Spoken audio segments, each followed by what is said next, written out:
This is going to be a multi-sport podcast episode today. Very excited about it. We have some NCAA basketball to recap, then some professional basketball to preview, some baseball to recap, and then next week we'll get back to some football in terms of a mock draft leading into the NFL draft on Thursday, April 25th of next week.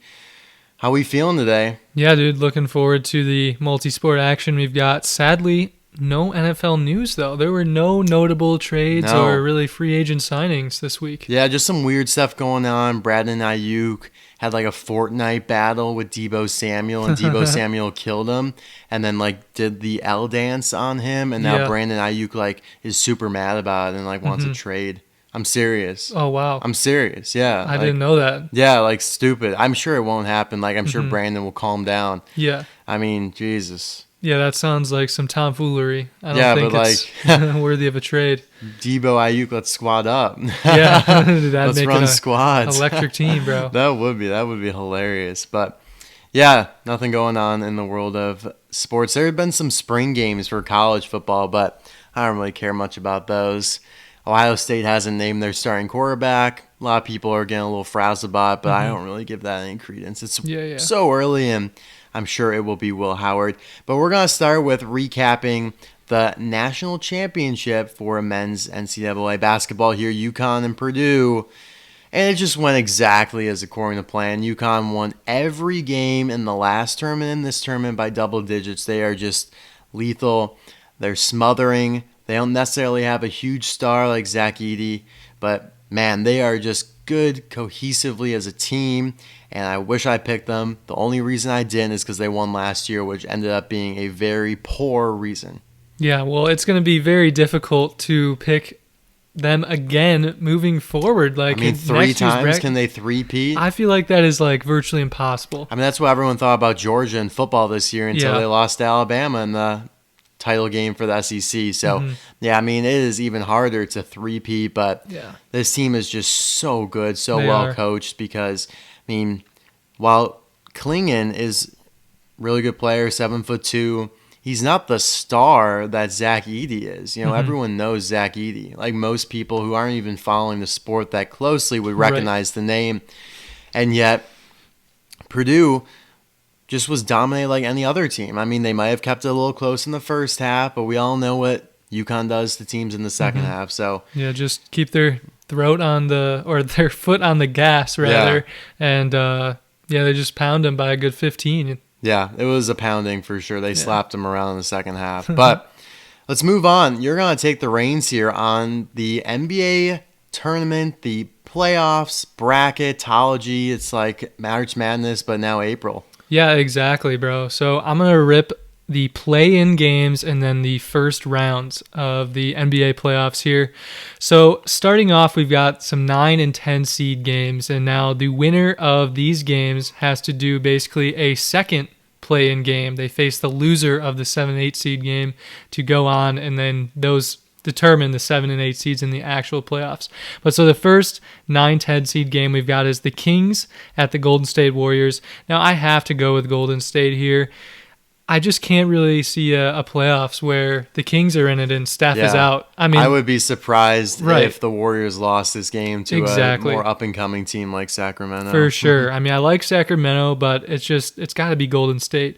In the same way, and New Orleans Pelicans against the Los Angeles Lakers, of course the Lakers are winning this game, bro. Are you going to tell me that LeBron is going to get booted from the playoffs on a little play-in game? The stories are just too good for these California teams. Plus, you don't like the Pelicans. I hate the Pelicans, bro. Absolutely not a chance that Pelicans are beating the Lakers here. So that makes a little like the bonus play-in game, I guess. Golden State at New Orleans Pelicans, and again, I don't like the Pelicans, so I'm going to roll Golden State there as well. So that would make Golden State the 8 seed in the tournament and the Lakers the 7 seed. Now moving on over to the East, the play-in games there. We've got the Bulls against the Hawks. I really like the Bulls here. We were talking about this a little bit already, but Atlanta beat them just a couple weeks ago, and the Bulls are going to be hungry for some revenge. Bulls, this is the best bet on the board here. The Bulls -3. I know I'm from Illinois. I'm a Bulls fan, but Yeah. really do feel good about this one. Yeah, same here. I mean, they got a better record too. I feel much more confident in the Bulls than I do with the Hawks here. And then the other game, we've got the 76ers and the Heat. Now, I am going to be taking the 76ers here. I think they're a much better team. However, in the bonus play-in game, it would be the Bulls against the Heat. I really do think that the Heat are going to beat the Bulls here. The Heat have a tendency to not play the best during the regular season and then really outperform their record in the playoffs. Yeah, just like last year. Exactly. I remember. Exactly. And so I think the same will happen again this year. The Heat will beat the Bulls for this play-in game, making the Heat become the 8 seed and the 76ers the 7 seed. So now bringing it into round 1 of the playoffs, we will have the Boston Celtics at the Miami Heat. Miami is not going to beat Boston again like they did in last year's playoffs. No Cinderella run here? Not this year. Okay. At least Miami will not be the Cinderella team in this playoffs. Boston is too good. I mean, dude, they hardly lose any games this whole season. They have just been so dominant. Insane. Yeah, absolutely cooking opponents. So I really like Boston over Miami. Second, we've got Cleveland Cavaliers at Orlando Magic. Magic did great this year. Really love Paolo Banchero and what he's been doing for the team. But the Cavs are just better overall. I really don't think that their record shows it. I mean, they only have 1 game up on the Magic, but I feel like they're a significantly better team than the Magic. The Magic are going to get booted from playoffs here in the first round. Then we've got Milwaukee Bucks at Indiana Pacers. And now this is my Cinderella pick of the playoffs here. Wow. I am taking the Pacers here over the Bucks.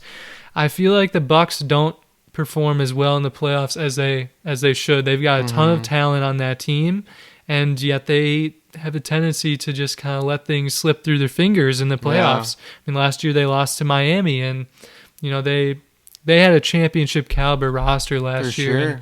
And, they let it go, so they can't be having that stuff happen again, but I have a feeling that it's going to. I think Indiana is going to come in clutch here.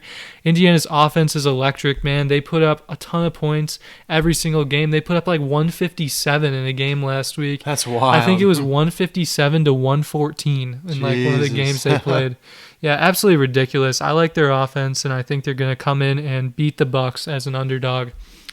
Next, we've got the New York Knicks and the Philadelphia 76ers. Another upset pick here. I'm going to go with the 76ers over the Knicks. I'm really not a big Knicks fan. I don't love Jalen Brunson. I don't think that he's quite as good as everyone makes him out to be, and he just doesn't feel like star caliber to me, and I much prefer the 76ers here. So I'm going to roll with them in a surprising upset 7-2. However, not going to pick the upset in OKC at Golden State. I love OKC. They are one of my favorite teams in the league. I love SGA, Shai Gilgeous-Alexander. He is electric. We talked about this earlier this year. He knows what his point total is before every game, his over-under, and he always covers it by just a point or two. He's so surgical about it, man. I love Shai Gilgeous-Alexander, and he's got the gonads to take his team deep this year. Oh, man. Oh, yeah. Then we've got the LA Clippers and the Dallas Mavericks. I think this will be a really good series, actually, but I'm going to take Dallas here, 5 seed upsetting the 4 seed. I love Luka, man. I think that he's just an absolute star, and Kyrie Irving really rounds out that team as well. I think Dallas has a little bit of an edge here against the Clippers, but I could see this one going into 7 games. Dallas gets it in Game 7. Really like this matchup, though. Then we've got Minnesota Timberwolves at Phoenix Suns, and this was another hard one for me to pick here. Minnesota is a 3 seed, and the Suns are the 6 seed, but, man, I like both of these teams a lot. It's a tough pick for me. I really think it'll be close, but I'm going to have to go with Minnesota. I just love Anthony Edwards too much on the Timberwolves. Yeah, I do like him. Yeah, I mean, he is so electric. I hate seeing that for... He's in the thumbnail. Oh, is he really? Spoiler alert, yeah. Yeah, nice. Yeah, for so some of the Phoenix guys, I love Devin Booker and whatnot, but it's it's tough that I'm going to have to vote against him here, but I got to go Minnesota. And then finally, we've got Denver Nuggets against the Los Angeles Lakers, 2 seed against 7 seed here. Denver is just the much more talented team. The Lakers are getting into the playoffs. I think they're going to easily secure this 7 seed. I just don't see them coming in and beating Denver. It's going to suck that LeBron, I think, will get booted from the playoffs in round one this early, but it's just Denver is just too good, man. They're too talented. Doesn't have enough around them there in LA. Exactly. Jokic and Jamal Murray are just, lethal, and they got Aaron Gordon to round out that team too. They've just got a whole star-studded staff, Yeah, I agree with that for sure. I would probably have similar picks. I like the Timberwolves and the Suns a lot. I'm very sad that they have to face first rounds here, but yeah, I like those teams too. To me, the wildest thing is looking at like the 9 and 10 seeds right now in the play-in on each side and see how different the records are. Yeah, I know. The Bulls being 39 and 43, the Hawks being 36 and 46, whereas on the flip side of that, the Kings are 46 and 36, and so are the Warriors. It hardly feels like the Bulls or like the Hawks even deserve to be in this play-in. The Hawks definitely don't even deserve to be sniffing it. Yeah. I mean, the Bulls are very lucky. I mean, the fact that you have two teams with losing records in there, one by a substantial margin, 10 games is craziness. But yeah, it'll be fun to see how that all goes down. I really do hope the Bills can make a little bit of a run, but I doubt it. I don't think that the Bulls will. I mean, DeMar DeRozan is really solid. He had put up like a 40-burg in points. Like, he is always the heart and soul of that team. Yeah, for sure. But yeah, they don't necessarily have enough talent all around to make it too far. Yeah, they've had some injuries, so it's gonna be tough for them. But even if they somehow manage to like make it through the play-in game, there's just no way they're gonna beat the Celtics. Like, I just don't see it happening. It is funny though because they faced the Knicks 3 times of their last like 6 games, and they beat them the first time. They lost them in overtime by 1 point the second time, and then they lost rather substantially the third time. But hey, if they get into something like that, maybe one goes their way and they could win something like that. But that's just the fan in me talking. But yeah, good stuff. Thank you. I'm excited to hear what you got to share about baseball this week, brother. Yeah, I just want to recap the first couple weeks of the MLB season so far. First off, injuries have been piling up. Have they? Is it mostly pitchers? It is mostly pitchers, yeah. For example, Spencer Strider, one of the best pitchers. I mean, he throws just straight heat. I mean, he averages probably 10 strikeouts a game, or at least last year. I mean, his whole career, he probably averages that. I mean, he's just an absolute demon who's out for the entire year. The one that hurts me the most is Shane Bieber, who had a little bit of a rough season last year, but he comes back this season. He throws 2 shutout starts, both of which ended in a win for him. And then he's just gone. Like something happened to him in his last start, and now he has to go. Well, he already did undergo Tommy John surgery, so he'll not only be out for this year, but also months into next season as well. That's just brutal. It's terrible, yeah, because he is really a great pitcher. I mean, a couple years ago in 2020, I mean, he was just rolling the table. I think that year he was the best pitcher in the shortened pandemic season, but he's always just been one of the best. I really wanted him to get traded to the Cubs last season when it looked like he may have gotten traded, but he stayed put, and he just came out of the gate really hot this year. And just a lot of like Cody Bradford of the Rangers. Now he's on the IL. I mean, it's just crazy. And it's not just pitchers, but position players in there as well. But with pitchers, though, I think it just comes down to, they're throwing so hard. It literally looks unnatural in their throwing motion, like the way that their like arm and their elbows contorting and all that. Like it just, and that I believe is very attributable to all these injuries. For sure. Because, and like shoulder injuries too. Yeah. I mean, very common. Pitchers used to go a lot more innings than they are now and got injured less. So, what's the variable? Well, everyone's throwing at a higher velocity. Yep. And they're throwing maybe more frequently and training more. I think it's just tough to see because that's not what you want. You don't want the stars out of the game. Right. Yeah, it's kind of reminiscent of like the football season. It is. It absolutely is. This past year, I mean, there are more rules added to NFL games every single year, and yet this year had like an unprecedented amount of injuries. And it's like, what else can you even do at this point to try and make it any safer for these guys? Yeah, I mean, and then when you do something like that, everyone complains about it. Like they banned the hip drop tackle this year, and so many people are just outraged about it. But hey, you can't have Patrick Mahomes, Josh Allen out, and we were close to having that happen because basically, you had Aaron Rodgers, Justin Herbert, Joe Burrow out. I mean, what's saying that the 2 best quarterbacks in the game wouldn't be out as well? So Yeah. You just want the game to be entertaining. I mean, that's Right. what it is at the end of the day, not necessarily making it as pure to what it was a century ago. And they you did know? a good job, I think, making it more entertaining with their pitch clock rules that they implemented last year. People I mean, are it's really saying sped that up that's the game, part though. of it as well as to why they're getting injured Oh, because they have to less throw rest? frequently. Yeah. But I honestly think it has to do more with the velocity. I'm sure that probably plays a factor in it, but Yeah. I do think that the velocity is a little bit more Well, it does make of the a games more factor. entertaining, though. Yeah, At least, I more agree. enjoyable to watch. I totally agree, and it's definitely not going to go back. But I just want to go through some studs and duds of the season so far. Some players that have stood out to me, maybe a little bit more surprisingly so. Like, obviously, Mookie Betts is a phenomenal player, and he's starting off great. So we're not going to talk about players like that. We're going to talk about some more of the sneaky ones. Some more of the ones that maybe did not perform so well last year and now are performing very well, or maybe some of the duds that performed great last year and now are not performing very well.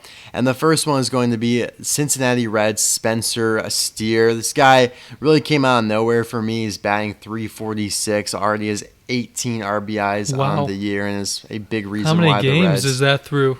That's only like 10? 15 games. 15? Yeah, I think the Reds are 9-6. So That's impressive. I know. Yeah, he's an absolute machine. Then you have Kutter Crawford, who just pitched today, a couple hours earlier than the time that we're recording this. And he has only let up one run this entire season out of 4 starts. His first start, 6 innings, 7 strikeouts, no earned runs. The second start was a little shaky, 4 2/3, allowed a run there. Third start, 5 innings, shutout, 6 strikeouts. This today, 5 2/3, 6 strikeouts, no earned runs yet again.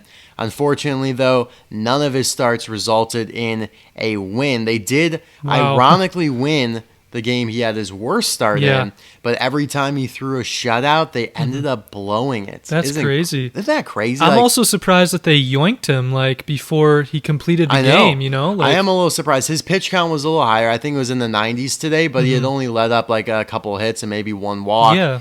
But yeah, the thing is, like today against the Guardians, both teams were sitting like 0-0 in the 5th inning, maybe even into the 6th inning, and the Red Sox just couldn't generate any offense, so they lost that game. Yeah. Moving on to another pitcher who has not let up a single earned run, being our very own Chicago Cubs, Shōta Imanaga.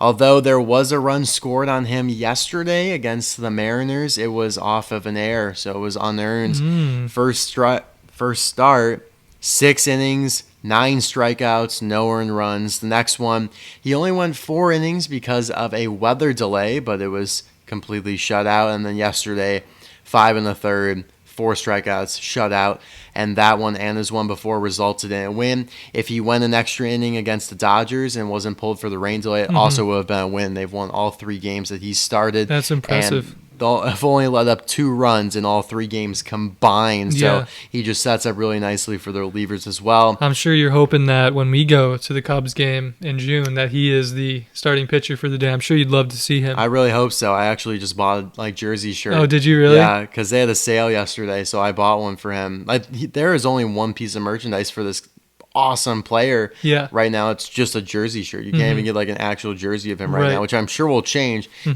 keeps pitching like this. People are going to want some of his merch. Right. Juan Soto next up is just going crazy. This guy's always had a ton of power, but sometimes his batting average suffers a little bit. Not so far. He's batting .344, 15 RBIs, 3 home runs for the Yankees now. Moved around a little bit. He was on that Washington Nationals World Series team, then went to the Padres. Now he's on the Yankees. Martín Pérez, pitcher for the Pirates. So this guy 2 seasons ago was phenomenal for the Rangers, played really well, and was one of their shining spots because at that point they didn't have DeGrom, Scherzer, who are injured now. I don't even think they had Eovaldi. I mean, they were really light on pitching. He was like their best pitcher. Last year, though, he fell off tremendously. He had an ERA last year of 4.45. This year, though, his ERA is 1.89 through 3 starts. He's pulling his crap together. I know, he really did. I mean, he's gotten better and better since the season started. His most recent start, he went 8 innings, 7 strikeouts, only allowed 1 run. Of course, though, in the 9th inning, his bullpen let up 4 runs. So they lost that game, which is What a just joke. it's ridiculous Yeah. to me. Like, Jesus Christ. But yeah, he's been really good. Happy to see him back in form. Then Brice Turang. Is he going to be the first dud on the list? No. We don't have a dud until like 5 more. Okay. Yeah, we have Gotcha. a good balance here. I would say we have a few more studs than duds. But Brice Turang of the Brewers, kind of a new name. No one really knows about him, but he's batting .362. 8 runs, 1 home run, 7 RBIs. Like, okay, what's the big deal? Well, he's got 7 stolen bases as well. Wow. So that's just absolutely insane. He's a sly little fox out there. Yeah, I bro. know. He's just scampering around and no one can catch him. Justin Turner. I'm going to skip one on the list here and get to Justin Turner because I love this little leprechaun. Red hair. He's got a big-ass red beard. Went from the Dodgers to the Red Sox. Now he's on the Blue Jays. I like the Blue Jays quite a bit. Yeah, you're repping their merch today. I am. You got the hat on. You got the shirt. I know. Are they your favorite team, by the way? Outside of the Cubs, yeah. Okay. Yeah, I really do like the Blue Jays. I just really like their players, a lot of them. Mm-hmm. Did you buy that stuff when you're in Canada? So I bought the hat that Okay. I'm wearing. I wish you guys could see me. But yeah, the hat, Canada, the shirt was an online purchase from a couple years ago. Maybe we should take a picture of you and put it on the thumbnail. Make it look like I'm a player, just like throwing a little bullpen session. Yeah. That would be funny. But my hat is definitely not one they would wear. Yeah. It's got a little flower on it, and you guys know I'm a little fruity. But Justin Turner's batting .386. Has very similar stats to Turang there with the 3 runs, 1 home run, 8 RBIs. But the batting average is what really is impressive to me about him, who's kind of an older guy at this point in time. I always used to hate when he was on the Dodgers, though, because he would tear up the Cubs. Michael Busch of the Cubs comes out of nowhere. This is a little ironic because he came over from the Dodgers. This guy is going absolutely insane. He's had a home run in his last 4 games. So he's got 5 homers on the year, 11 RBIs, which is kind of sad because it says that most of his homers are just solo shots, but he's batting a nice .327 on the year. Now, obviously, once those home runs cool down a little bit, the batting average will come down, but I think he's a really solid pickup for the Cubs. Tyler O'Neill leads the entire MLB in home runs. That's right. Wow. This young stud came over from the Cardinals. He's got 8 home runs on the year now for the Red Sox, so really impressive there. I like him a lot. He dealt with some injuries last year, so it's good to see him back. He must have just surpassed Marcell Ozuna, right? Because Marcell had 7. Yeah, so they must be tied. You know what? Marcell maybe has 8 now. You know what? Maybe I misspoke, or maybe they're tied. No, they're tied. They're tied. Both have 7. Marcell is 20. Marcell Ozuna is an absolute demon, by the way. I should have included him on this list, but I really don't like the Braves. Yeah. Anyways, Teoscar Hernandez. This guy plays for the Dodgers now. He used to be on the Blue Jays. He bounced around a little bit.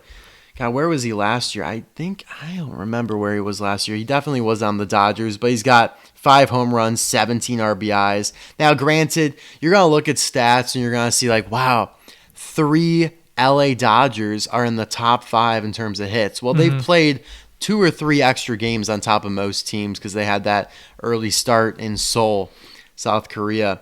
So they have a couple extra games, so the stats are a little misleading there. But moving on to another Blue Jay connected player. This guy currently plays for them. Pitching Jose Berrios.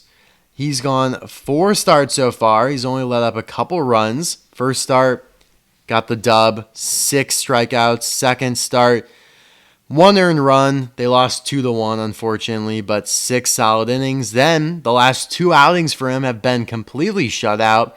6 2/3, 6 strikeouts, 7 innings, 7 strikeouts, both of which result in the win. So he is, I believe, 3-1 on the season. Might even be 3-0. Yeah, I'm not sure. He says he's got 3 wins here, but it says he's got 4 quality starts. Yeah, what exactly is a quality start? 4 quality starts is, I believe, 5 innings of 2 or less earned runs, or maybe it's 6. So that would probably mean that he was 3-1 then, don't you think? Well, it depends on if the loss was attributed to him when he played the Astros, which it's very possible it was because they only lost 2-1 and he pitched, for the majority of that game. But I'll tell you guys right now, if the loss was attributed to him, I could have sworn I saw that he was 3-0. Let's see here. Oh no, they won that game. So no, yeah, he's 3-0. They won that game, but he didn't get the win for it because they took the lead later. Got it. Yeah. Good stuff there. I like him a lot because he always strikes out a ton of guys, but he struggled with the ERA. First dud. We're on to the duds now. Ooh. Alex Bregman of the Astros. The Astros are actually just a dud of a team overall. They have a worse record than the Athletics, who are averaging like 3,000 fans per game and are going to fizzle out and go to Vegas in the next couple of years. But Alex Bregman, 241 batting average doesn't sound bad, but he's only got 2 runs, 0 home runs, 2 RBIs, and 1 stolen base on the year for a guy that had 103 runs and 98 RBIs last year. He's off to a horrible start. Similarly to Nick Castellanos, who had an absolute incredible run last year, especially in the playoffs, 106 RBIs last year. Well, he's got 5, but he's only batting 190. No home runs this year for Nick Castellanos. Very disgusting. To our own Cody Bellinger now? Yeah, I know. I had to put a couple Cubs on here. Next couple Cubs. Cody Bellinger is honestly not having the worst start in terms of productivity. 5 runs, 2 homers, 10 RBIs, but he's only batting 172. Whereas on the entirety of the season last year, he was batting 307. Gross. Yeah, that's just What's not even ideal. worse, though, is Nico Hoerner of the Cubs. Never been a power guy. He only had 9 homers last year, but he had 98 runs and 43 stolen bases. This year, he's only batting 182, no stolen bases, a single RBI, no homers. He does have 9 runs, though, but that's probably just due to walks, if you were to ask me, and a bunch of measly singles. Alejandro Kirk. Used to love this guy. He was one of the best catchers in the league a couple years ago. Absolute tank. Would hit a ton of homers, RBIs, but so far, no runs, no homers. He does have 7 RBIs, but he's only batting 170. I think that's the worst so far on the list. And I actually put a couple more studs down here. These guys, these last 3 are all going to be studs. I mixed them up a little bit. 3 pitchers in a row. You have Frankie Montas. This guy came over from the A's. I think he might have landed on the Yankees for a period of time, but he really struggled over the last couple years. Last year, he only pitched 1 1/3 innings. Okay, that's crazy. all he pitched last That year is before he got wild, bro. injured. This year, he's off to a great start. His last outing was not so great, but his first 2, he only allowed 1 run, 6 innings, 1 win, 4 strikeouts, no earned runs. Next one, 5 2/3. At least he's recovering well from this injury then. I'm glad to see him come back strong. So he is now 2 wins on the year. I think he did get the loss, though, against Milwaukee. Then we have 2 Royals pitchers. The Royals have been stunning a lot of people. They swept the Astros in their season or series and have been very impressive considering how bad they were last year. So Seth Lugo, 2 wins already, only 9 strikeouts. Not a big strikeout guy, but he's gone 6 or more innings in his 3 starts so far and has only allowed a couple runs. But yeah, he's also got 2 wins for them on the year. And my boy, Brady Singer, who everyone slept on, but not anymore. He went from being like, I think 7% rostered in Yahoo to 81% rostered, and I knew it from the jump. That's wild. I rostered him for my first game, 7 innings, 10 strikeouts, no earned runs against the Twins. Next out, he goes 6 1/3, 4 strikeouts. He does allow 1 run, but less hits and walks, a lesser whip than the game before, and they did end up winning that game against the White Sox. Then his next outing against the Astros, 5 innings, 4 strikeouts, 1 earned run, and the Royals casually beat the Astros 13-3.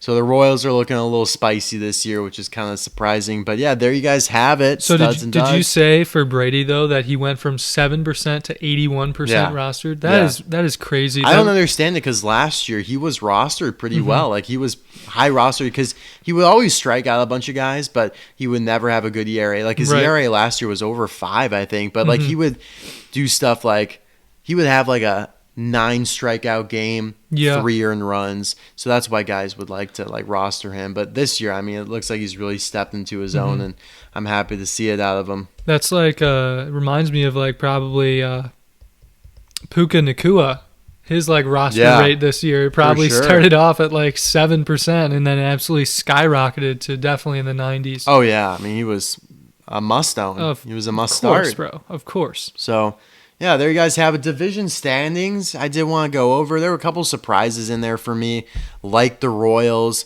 I believe they are tied, or maybe, they're a game behind the Guardians, who just won earlier today. The AL West looks horrible. The Rangers are 8-8, and they're in the lead for the division. The Athletics are a couple games. They're only one game back, actually. It's 7-9. The Yankees are really strong this year at 12-4 so far. Braves, that division, the AL East or the NL East, not looking great either. 9-5, leading that division. 8-8 is the Phillies in second place. The NL Central, the home of the Cubs, looking really competitive. The Brewers, Pirates, Reds, and Cubs are all over 500. The Cardinals are only 2 games back of 500, so that is probably the best division in baseball right now, statistically. And then you have the NL West. Of course, the Dodgers have a 2-game lead over the Diamondbacks, who are 8-8. Good stuff all around. Excited about the season so far. I've been enjoying it. I just wish the injuries would slow down. I wish some of these guys, particularly Castellanos and Bellinger, would pick up the pace a little bit. Yeah, they absolutely have to, especially before we go to that Cubs game. Yeah, they absolutely have to. It's a must. Yeah. On to our best bets review here. A little bit sad on my parlay that did not come through. The parlay was UConn moneyline and Purdue to cover the spread, plus 6.5, and the odds on that were plus 306. Of course, UConn wins easily. Thought it would be a little bit closer and Purdue would cover this, and they did not, sadly. They lost by 15. Didn't even really keep it that close. I'm a little sad about I guess I'm honestly more sad about your best bet here. I'm absolutely devastated. Bro, 75, you got absolutely hooked. Why couldn't you get like one more point? Yeah, I did get hooked. Yeah. Because I literally said, like, I would take UConn and the spread. I would take the over, so I would have washed there. But then I was like, 75.5, surely they can get more than that. Jesus. Right. I mean, it feels like they should have, bro. It honestly does. I mean, whoever missed the free throw, like, I'm sure they missed a couple of free throws. I'm coming for you. For sure. I did, however, hit my other 2 spread picks, which I am pretty excited about here. I can't remember if these ones were blind or not. I think they were blind spread picks. Actually, yeah, they had to have been because we recorded on Monday. So the Nuggets covered -6 against the Timberwolves. I think they won this game by like 11. Nice. And then the Bulls and the Pistons. The Bulls covered -11 here. I remember I guessed that the spread would have been -9, so I think that was a pretty good guess. For sure. And I don't remember how much the Bulls won by. I think it was maybe like 15. They won pretty handedly. Oh, did they? Yeah, Was it I more was just than looking at it. Yeah, oh, okay. It was pretty close. I mean, yeah, I'm confident it was pretty close to what you're saying. It was like a 15-point margin. Yeah. So that brings me to the records here. I just want to do a little track here. So 1, 2, 3, 4, 5, 6, 7, 8. So I've hit 8 of my 9 blind spread picks. It was that one last week, I think, that you missed. The one that we recapped last week. Yeah, it was. I mean, that's crazy to me, man. I know. Just these blind spreads. That's awesome, bro. I hope you're putting real money on these. I have not been. I've just kind of been, guessing. But like, that's absolutely insane, dude. It's ridiculous because when I look at the spreads, I would do much worse. Like I'd be like, oh yeah, I don't know. I'm just gonna like take this team. Maybe it's like a mental thing. Maybe it actually is helpful. But I mean, you are a sorcerer, so it's not that surprising. Yeah, thank you. Yeah, so I'm just upset about the 75.5 thing. Dude, I mean, yeah, you absolutely have to be. It's just getting hooked is the worst feeling ever. It really bones you, and it's just so annoying. Like you look at that score and you're like, bro, one more point, and I would be rolling around in some coin. Right? I mean, you much rather lose it by like 20 points and not even be close to winning it. Exactly. But we're going to have a better week this week. Well, hard for you to have a better week, but hopefully I have a better week. Yeah. We've got a few best bets here. I've got some finals, some NBA finals best bets. Really just ones I think that are really great value. Yeah. So first up here, I've got OKC to win the finals at plus 1,600. I honestly think it's ridiculous that the odds are this high. They're literally a 1 seed. Like, them and the Celtics are the 1 seed, and they, like, the odds makers have this listed as like the the fifth best, Really? Fifth most likely team. Do the Celtics have the best odds? Yeah, the Celtics are plus 165 and the Thunder plus 1600. That's crazy. I mean, dude. right? That's crazy. Like, you're gonna tell me that this other 1 seed has like a 1% chance to win the finals based on like the probability there? I mean, that's ridiculous. So I just love the value in this team that is also dominated for most of the season, and they are only a few games behind the Celtics in terms of their record. Yeah, the value in that is unquantifiable. Yeah. And then I'm also going to do another one, which is my more of a Cinderella pick. Honestly, a monster Cinderella pick. But Indiana plus 11,000 to win the finals. I don't know that we ever really shared the story from last year, but I bet on the Heat, a little $5 bet at plus 21,000 odds to win the championship. And of course, they make it all the way to the finals. The cash out it was $5 to win 1,055, I think. And so the cash out after they won Game 2 of the finals, and they were even with the Nuggets 1-1. The cash out was up to $400. Oh man, I would have jumped on that. Yeah, like a fat kid in a candy store. I didn't. I was hoping that the Heat would come through for me. But I feel like Indiana could be that team this year. Their what offense was Miami's seed last year? They were the 8th seed. They were really? They were the play-in game. Wow, they like kind of living down there. Dude, they do. They absolutely do. Like, they honestly barely skirt their way into the playoffs, but then once they're in the playoffs, they generally do really well. Yeah, no, I would assume that would carry on into this season here. Yeah, exactly. Unfortunately for the Bills, because they'll have to play each other if they both win. But you think 76ers will beat the Heat, right? Is that how you had it going? Yeah, okay, I don't think the Heat are going to make it past their next game.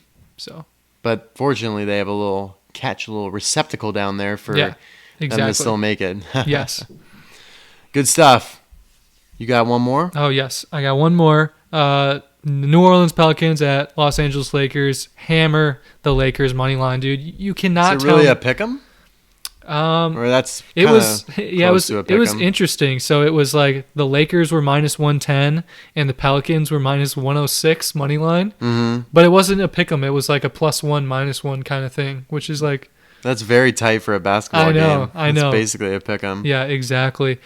So yeah, I mean, there's just no way that the Lakers are not making it to the playoffs here. Like, they're gonna trounce the Pelicans here.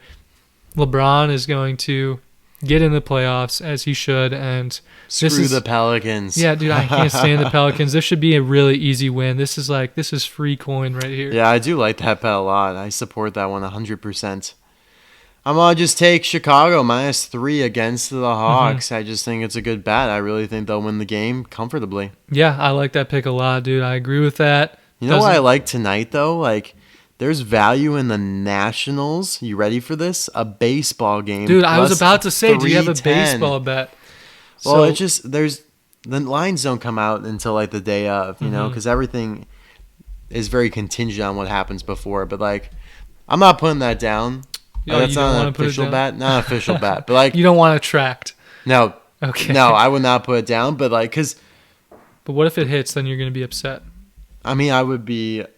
Yeah. What if I track it for like half a unit or like a quarter of a unit? You know what? Just put it down. Put it down. Okay. Well, the Nationals +310. All right. So Washington Nationals money line. Yeah, at the Dodgers. Okay. Now, the funny thing about this game is that the Dodgers have their best pitcher going up, and I believe that Washington is debuting somebody for the first time ever, which is always dangerous for the opposing team because they don't know what to expect. Right. So, yeah, this stupid recap. This doesn't tell me about. Oh, yeah, Parker. Yeah, this is his first. Yeah, this is his MLB debut. What's his name here? Mitchell Parker to make his MLB debut for the Nationals here. And that's always dangerous. I remember when George Kirby made his debut for the Mariners a couple years ago. He threw a shutout. I'm trying to think. It's very frequently that rookie will go out there and make his debut and throw a shutout just because it's so like foreign to the opposing. They have nothing to go off of. No one wants to go look down to their AAA games. But yeah, it seems like there's a lot of value. I really do think there's a lot of value in that bet. You might even be able to get higher than that. That's honestly one of the lower ones I saw that on CBS Sports. It even had a wider margin there. So good stuff. Good stuff. That's all I have. Yeah, I don't have any other bets here either, and we sadly do not have any fan mail this week.